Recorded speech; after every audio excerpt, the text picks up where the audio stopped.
Hi everyone, welcome back. In today's question, we have the crowbar that is subjected to a vertical force of P, which we know is 25 pounds at the grip, whereas it takes a force of F, 155 pounds at the claw to pull the nail out. And we need to find the moment of each force about point A and determine if the P is sufficient to pull out the nail.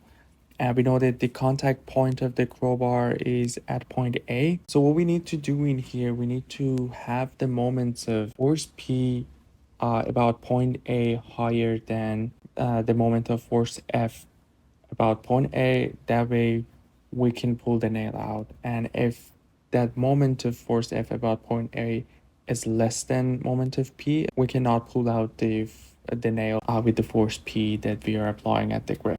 So before we start, so basically we need to find the moment of each of these two about point A. So let's set up our X and Y. Let's consider this our Y, and we'll assume this as our X. What we need to find is to find the moment about point A, and the distance that we have here would be the distance from here to here, which we know is 14 inch. Let's start with the moment of these two forces. Let's start with the moment of force P, again about point A.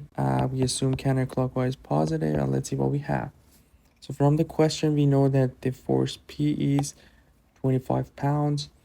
And if we look at the moment of these two about A and B, so we'll see that for X component of P about A, we'll have a moment of counterclockwise, which will be positive, and same scenario for the moment of Y component of P. So in both moments, we have a positive moment, and let's go with the moment of X component. So for X component, first of all, we need to figure out this angle. Let's call it alpha. And for finding that, we've covered the trick that we can use for finding these questions and finding the angles. And whenever we have two angles that each side is perpendicular to the other one, these two angles at the end will be the same. And if we look at here, I'm going to highlight it in red.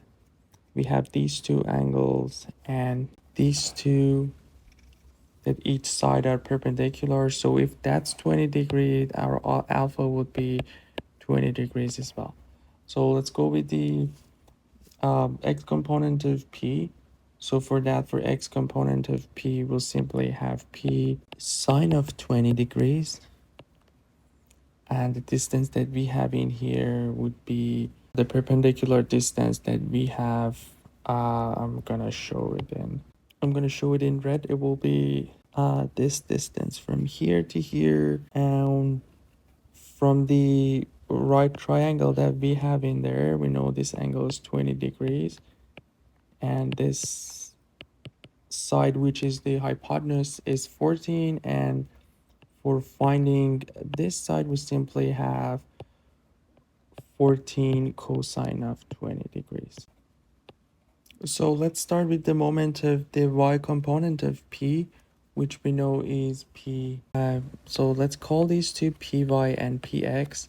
So for finding the moment about A, we'll have Py times 14 plus Px times 1.5. And let's find Py and Px.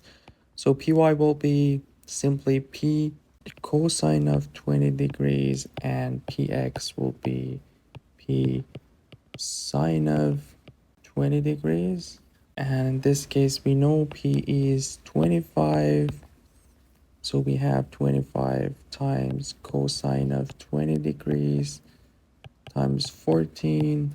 So that would be the moment of Py. And for Px, we'll have again 25, this time sine of 20 times the distance, which is 1.5. And from here, we can find the moment of P, which will be 341 inch-pound. So that was the first part.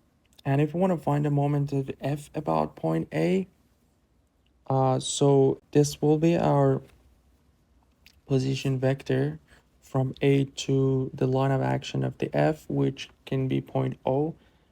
And for that, the only force that makes moment is if we call these two axes x prime and y prime, only the fx prime can make a moment and fy prime won't make any moment because it's along the position vector. And for finding the fx prime, so we'll simply have fx prime times the distance, which will be 3, and we know fx prime is f times sine of 60. As I was saying, the distance will be 3, and from the question we know f is 155 pounds. So from here we can find, in order to pull out the nail from the wall, we need to have the moment of P greater than the moment of F. And if we compare these two moments that we found, so we found MP 341, which is less than the moment of F. So yeah, this would show that this force P, which was 25 pounds, is not sufficient to pull out the nail. And that's the final answer for this question.